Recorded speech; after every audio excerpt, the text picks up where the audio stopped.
Nós iniciamos com a Santa Missa da Ceia do Senhor, tradicionalmente chamada de lava-pés, esse grandioso momento que é o Tríduo Pascal. E somos chamados, ao adentrar nesse Tríduo Pascal, olhar para dentro de nós e nos recordar de tudo que Deus realizou, toda a entrega que foi realizada durante o tempo da Quaresma. Lembra aí, como que foi o seu tempo de penitência, o seu tempo de preparação, nesse enredo que foi sendo preparado para esse grandioso momento, como que nós temos caminhado?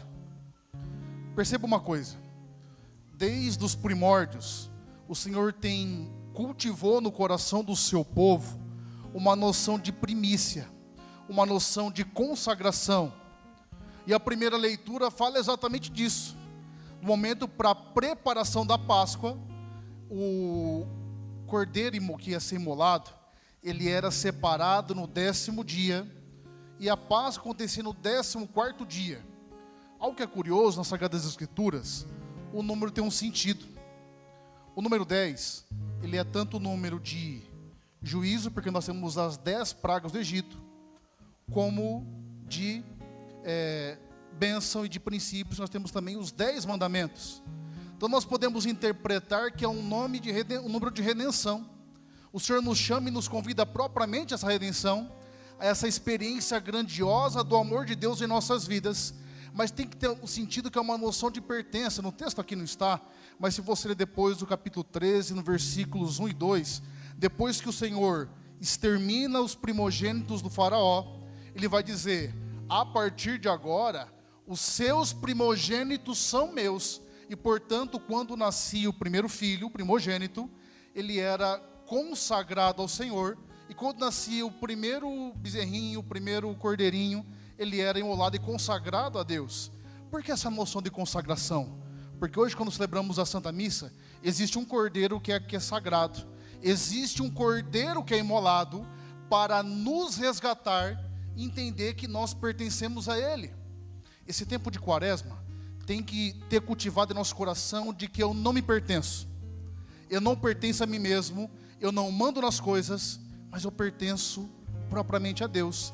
E esse Deus que me adquire e que cultivou em meu coração essa noção de pertença, Ele espera que essa experiência de amor seja realizada e vivida numa dinâmica de amor. Olha, é claro que o momento em si já é grandioso. Imagina uma coisa, você com os discípulos e Jesus vir lavar os seus pés. Perceba que Pedro fica escandalizado, porque essa atitude, quem desempenhava eram os escravos, que lavavam os pés, que faziam isso. É Jesus vivendo aquilo que São Paulo vai dizer em Filipenses 2,7, que Ele se esvaziou totalmente da sua divindade, assumiu a condição de escravo, fazendo semelhante a nós, exceto no pecado, dando-nos o exemplo de que lavar os pés não é somente de quem merece, é de todos. E aí que está o grande desafio. Gente, vamos ser bem sinceros, é difícil amar quem está perto da gente, sim ou não?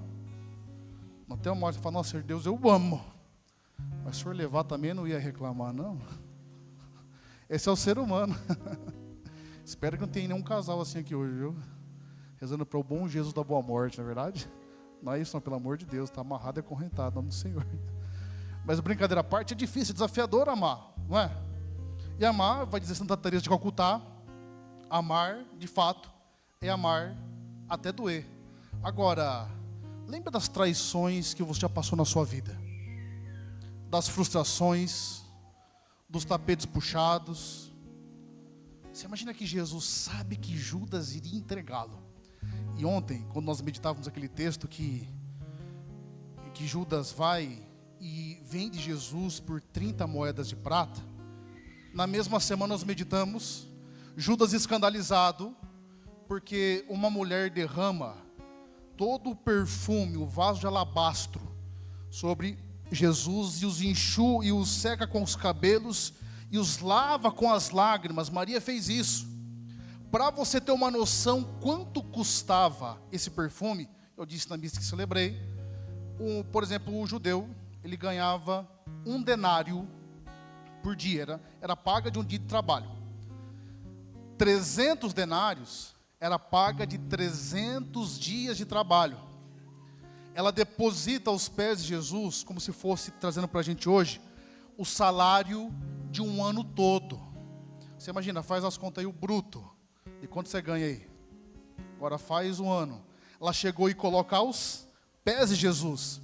Esse texto não é utilizado para incentivar você a contribuir.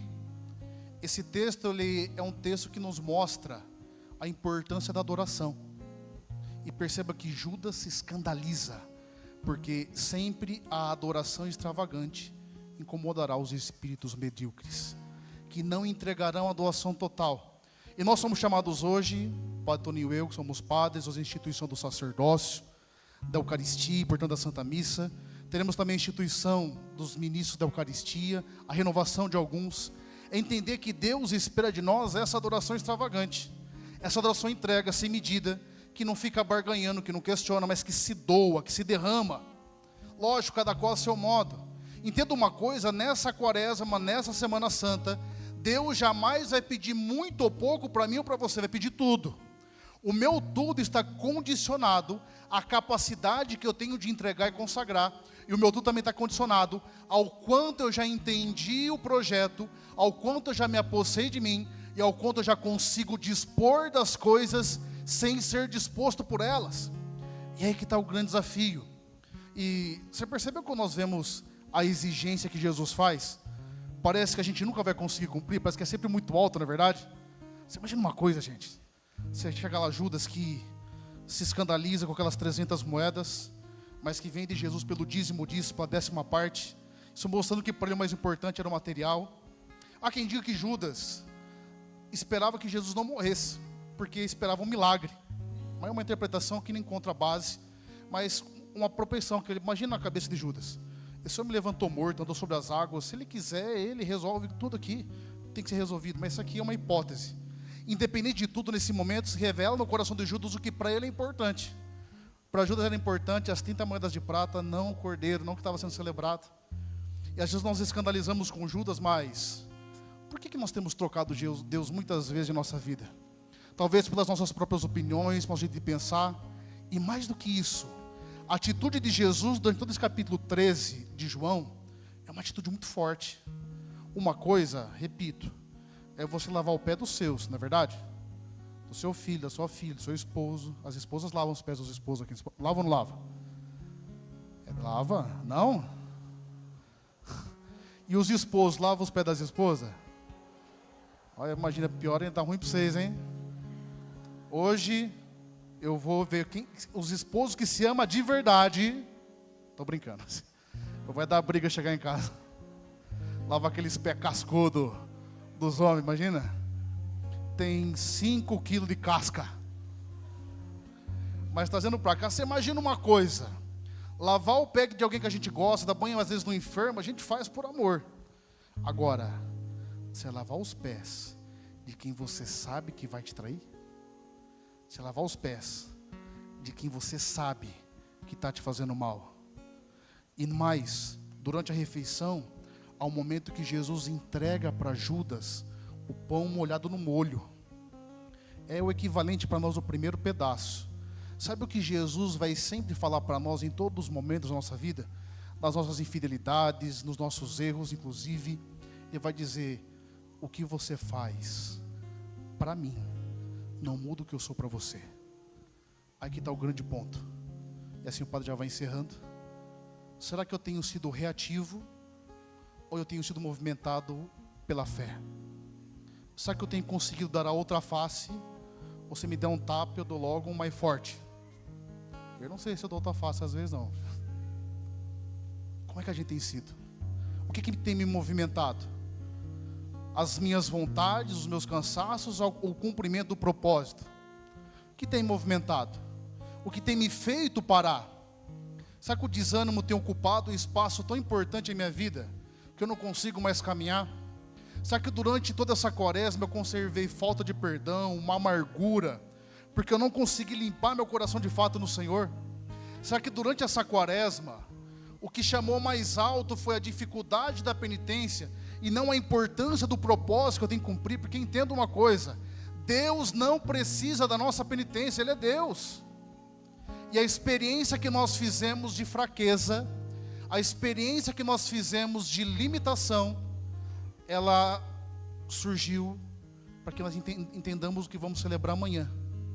Se houve uma cruz, é porque eu e você jamais conseguiríamos pagar o que Deus fez por nós. Então, a sua caminhada na quaresma foi difícil, sim ou não? Você falhou, sim ou não? Sabe o que está mostrando?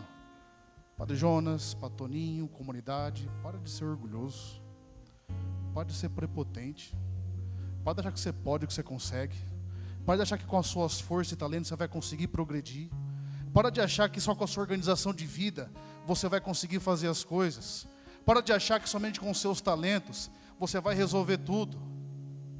Se teve uma cruz, é para que eu entenda que eu não sou, mas Ele é. Sabe qual que seria o ideal nosso ao terminar essa quaresma?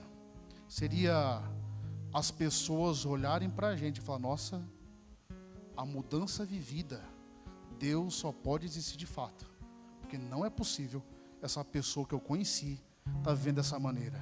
O ideal da quaresma era viver uma transformação tão profunda, porque o número 40, ele indica a transformação, mudança, a passagem de uma geração. Era para o povo olhar para a gente e falar assim: olha, se Deus não existe, Ele devia existir, porque é uma mudança grandiosa. Agora, o que eu vou trazer de concreto para celebrar na vigília pascal? No domingo de Páscoa, será que é só o bacalhau? É só o chocolate que eu não comi? A quaresma? Será que é só a alimentação que eu fui tirando? Ou eu vou chegar na Páscoa alguém reconciliado, alguém com o coração limpo, alguém capaz de não se movimentar meramente pelos instintos, mas pelo propósito? É claro, aquilo que eu estou trazendo aqui é um trabalho de uma vida toda, mas como nós temos nos movimentado? Como eu tenho lidado com os meus dramas pessoais? Quem eu tenho elegido como culpado ou como herói da minha história? Porque há pessoas que vivem a vida toda à procura de herói e de culpado, de alguém que sintetiza e expressa tudo aquilo que tem que ser vivenciado, e de alguém que sintetiza e expressa tudo aquilo que não tem que ser vivenciado.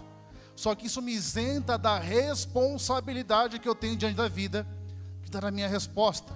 Será que eu sou como aquela mulher, Maria, irmã de Marta e Lázaro, que é capaz de derramar a vida aos pés de Jesus? Ou eu ainda sou o Judas preocupado com as moedas de prata? Será que eu tenho feito essa entrega? Será que eu tenho dado esse passo além, esse passo a mais, de reconhecer a importância da cruz de Cristo em minha vida e em minha história? Isso depende de mim, depende de você, meu irmão, minha irmã. E Deus não está apontando o dedo para você hoje. Deus não está nesse momento querendo te constranger.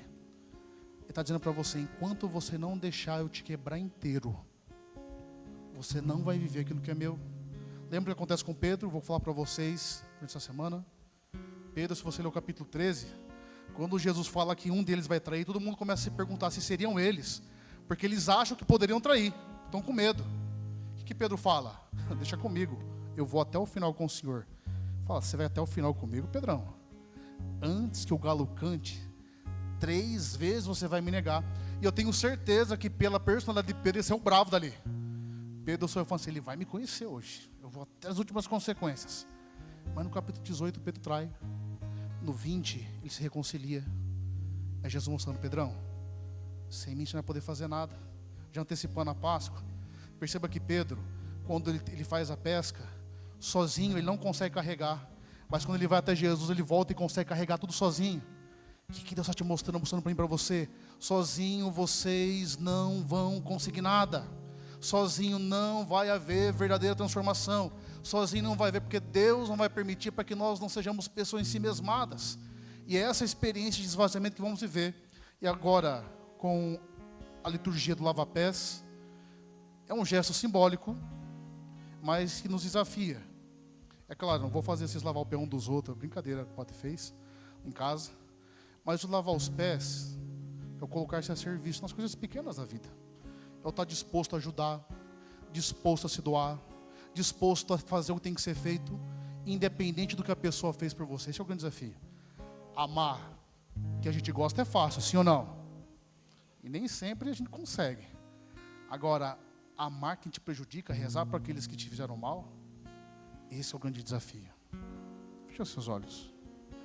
Baixe a sua cabeça.